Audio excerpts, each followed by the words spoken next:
খাবার খেতে বসে ভুল করেও এই 3টি কাজ করবেন না, না হলে দারিদ্রতা ভোগ করতে হবে মৃত্যু পর্যন্ত। কি সেই কাজ সেটা জানার আগে মা লক্ষ্মীর ভক্তরা ভিডিওটি লাইক করে কমেন্টে জয় মা লক্ষ্মীর জয় লিখে দিন।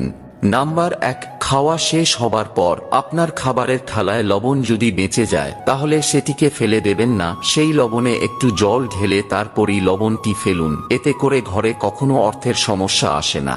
নাম্বার 2, বাস্তুশাস্ত্র অনুসারে উত্তর বা পূর্ব দিকে মুখ করেই খাবার খাওয়া উচিত। বিশেষ করে খেয়াল রাখবেন দক্ষিণ দিকে মুখ করে খাবার খেতে বসবেন না, এটি স্বাস্থ্যের উপর খুব খারাপ প্রভাব ফেলে।